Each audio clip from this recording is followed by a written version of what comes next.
que todo lo contrario, el mismo gatopardismo de siempre, un cambio superficial, y ese cambio superficial es precisamente la definición de coopción en su acepción más profunda y significativa, para que todo, en esencia, y es el punto, para que el núcleo fundamental, operacional, como dirían los sociólogos, se mantenga intacto, porque en el fondo eso es lo sagrado. Lo sagrado son los millones de los millonarios, no tu vida. Tu vida vale callampa. Te puedo matar y no importa. Eso, o sea, si eso no les ha quedado claro después del 18 de octubre, hasta el muchacho que fue arrojado por el puente, que tu vida no importa, convéncete, vale callampa. Lo único que importa son los millones de los millonarios, es que realmente no has despertado. No has despertado a la real realidad, a la verdadera realidad. Y sigues en tu alucinación de que ir a votar sí importa, de que salir a protestar sí importa, de que la constitución sí importa, de que lo que diga la televisión sí importa, de lo que diga el presidente, los diarios, etcétera, sí importa. Porque la convención va a estar constituida por gente de partidos políticos en lista de partidos políticos. ¿Por qué? En vez de haber dicho que el sistema electoral que sirvió para la Cámara de Diputados, la famosa cifra repartidora de Hunt, no iba a ser utilizada, sino que simplemente iba a ser un voto directo nacional. Me explico. Eh, Se inscriben todos los... quien quiera ser candidato a la convención, va al CERVEL, presenta sus datos, demuestra que es una persona que no tiene, que no ha cometido delitos ni crímenes. Ojo, no podría ir Longueira. Eh, y se presenta como candidato a ¿cómo se llama? A diputado convencional. Y es la gente de todo Chile la que vota por un, no digamos lista única, sino que por la cantidad de candidatos que quieran presentarse. En Islandia, por ejemplo, se estableció como requisito tener la firma de 500 ciudadanos también sin pena aflictiva. Ya, pongamos ese ejemplo. O sea, yo consigo 500 firmas, me pongo en el server y salgo en el voto. Sería un voto kilométrico, pero no importa. El asunto es que cualquier ciudadano del territorio llamado Chile podría haber votado por uno de los 1000 candidatos a diputado convencional. Y evidentemente se establece como puntaje de corte los primeros 155 que tengan más votación a nivel nacional. Bueno, de esa manera se premiaría a la gente que sale en la tele, digo yo. Pero sería gente conocida. Sería gente a la cual la podemos rastrear por redes sociales. Ojo. Por lo tanto, tendríamos cierto control o cierta influencia sobre lo que dijeran o no dijeran, hicieran o no hicieran, votaran o no votaran.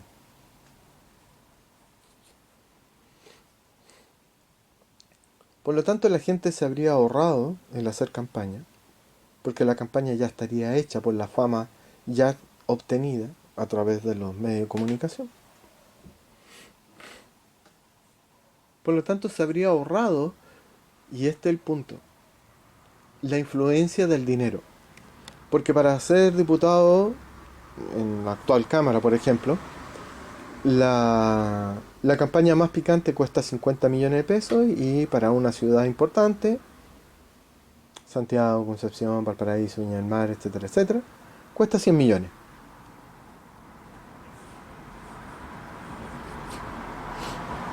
¿Quién tiene 100 millones para una campaña? ¿El pueblo? No.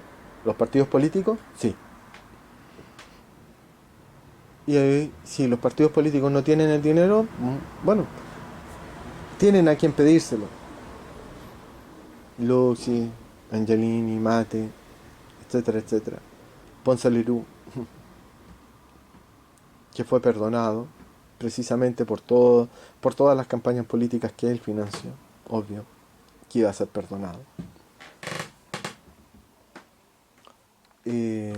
Por lo tanto va a ocurrir lo mismo. Van a ser emitidos cheques, esos cheques van a pagar comandos, esos comandos van a distribuir cajas de alimentos, las cajas de alimentos van a surtir efecto y van a comprar votos. Y si la gente aún decidiese desobedecer el mandato del dinero, porque el dinero manda, por eso el dinero es poder, yo no necesito pedirte permiso o pedirte por favor, me da un pan. No, te paso una luca y tú me pasas el pan. No necesito ni siquiera hablarte. El dinero mismo es una orden ejecutiva para que tú hagas lo que yo quiero. Esa es la definición de dinero. Y si no le paga la campaña y sale electo, digamos, por voluntad popular, alguien verdaderamente representante del pueblo, un lobista se puede acercar y darle un maletín con lleno de dinero y vota según lo que yo te diga. Dentro de ese maletín, no sé, puede haber tranquilamente 1 millón, 2 millones de dólares. ¿Cuántas personas serían capaces de rechazar semejante oferta? Segundo ejemplo, rechaza el maletín y dice, no, yo voy a votar de acuerdo a la necesidad del pueblo. Empieza a recibir amenazas. Y no simplemente llamados o cartas, sino que fotos de su familia en la vida cotidiana.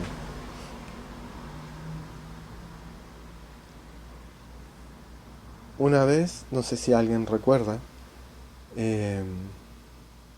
desapareció uno de los hijos de Piñera. Y Piñera se bajó por la campaña por la Quinta Costa. En otra ocasión amenazaron a este millonario loco, Farcas. Y el tipo desapareció del mapa.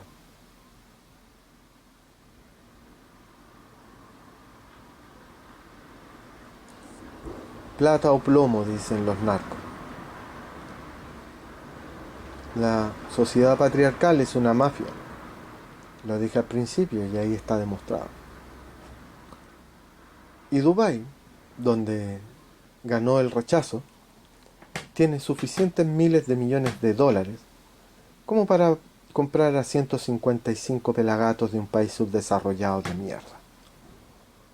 Por lo tanto, la siate ogni esperanza. Pierdan toda esperanza los que entran acá, decía el Dante en la entrada del infierno. Eso es Chile, el infierno. Y la convención no es más que la más sutil de sus creaciones infernales. Ninguna esperanza tengo de que esa convención saque un texto remotamente, subrayo remotamente, cercano a lo que en verdad necesita el país para ser un país, una nación realmente en vías de desarrollo. Porque hasta el momento solamente he hablado de los factores nacionales en juego. ¿Qué pasa con los factores transnacionales? Las transnacionales del cobre y el litio querrán que Chile realmente aproveche sus riquezas naturales. ¿Qué estarán dispuestos a hacer y a no hacer para evitarlo, un ejemplo, que parece que todo el mundo ya lo olvidó al pobre viejo. Al senador Lavandero le inventaron todo un caso de pedofilia, porque simplemente le dio un palmazo en el poto a un niño. Y el tipo, quizás que otros trapos sucios tenía, que prefirió el juego abreviado, el juicio abreviado, y aceptar la culpa y salir lo antes posible con vida del problema. Por haber dicho que las reservas de mineral adjudicadas a Codelco, por los territorios que posee bajo administración, superan los 300.000 millones de dólares, siendo que en 1998, yo recuerdo porque justo estaba viendo las noticias en ese momento, Longueira decía, ¿por qué no vendemos Codelco en 15.000 millones de dólares? Que vendría muy bien porque haríamos muchas cosas buenas por la gente con ese dinero. Afortunadamente en ese momento la empresa estaba atada nuevamente por la ley reservada del cobre, por lo tanto no se podía tocar. Porque nadie va a querer comprar una empresa que tiene que entregar un verdadero royalty, es decir, pagar por extracción y no venta del mineral. Otro sutil diferencia y concepto que a la gente le dio maní. No entendió, no percibió, no lo vieron venir. Y esa ley fue derogada. Por lo tanto, Codelco ahora está libre para ser vendida en cualquier momento. Creo que el momento para volver a oír eso de vender a Codelco por 15.000 millones de dólares va a ser en el peor momento de la gran depresión económica que se aproxima para el próximo año. Y ahí sí que no va a haber nadie capaz de decirle que no, porque vamos a estar todos cagados de hambre. Como yo en estos momentos ya lo estoy. ¿Qué va a hacer la gente con hambre? Y para más encima, en ese momento, porque va a coincidir el funcionamiento de la convención con el momento de la depresión, cuando caiga definitivamente la estafa Ponzi en que se ha convertido Wall Street, simplemente va a salir a las calles a saquear por hambre. Y ahí sí, no va a haber nada que pare. Y ahí veremos qué reacción van a tener el Estado y las fuerzas con respecto a la represión. Si va a haber algún límite o no va a haber límite. Es probable que no lo haya. Y como el general que dijo que era una estupidez esto del estado de excepción el año pasado, fue enviado a un avión y ese avión misteriosamente se estrelló en el paso de Drake rumbo a la Antártida, muriendo él y 36 personas más. Ya no hay un militar que se ponga de parte del pueblo, por lo tanto se evita el escenario de guerra civil, porque para que haya una guerra tienen que haber dos bandos, en igualdad de condiciones, es decir, con suficientes armas para sostener un combate. Por lo tanto no hay un general que se ponga de parte del pueblo. La represión va a ser masacre. Lo que decía Gabriel Salazar. Siempre todas estas sublevaciones populares han terminado en masacre. La de Santa María de Iquique es tan solo una de tantas. Eso ya todos deben saberlo. Volveremos a un escenario de ese tipo. ¿Qué se cambió? Nada. Todo sigue tal cual. Las FP siguen, los bancos siguen, las colusiones siguen. Todo sigue. No se ha cambiado nada.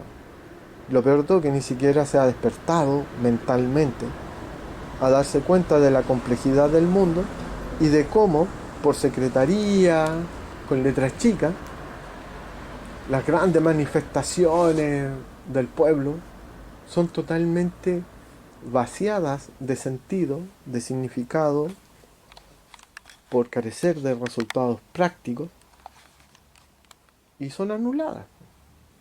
O sea, ¿de qué sirvió todo lo que se hizo el año pasado? De nada, porque la convención se va a encargar de que los fundamentos permanezcan, porque los fundamentos son los sagrados, porque los fundamentos fundamentan todo lo demás. Se va a decir, no, es que no puede ser tocado porque si no se nos viene abajo todo.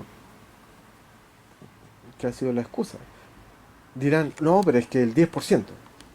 Sí, pues, pero el 10% no es lo mismo que derogar las AFP y transformarlas en un fondo soberano a cargo del Estado, como tienen los noruegos.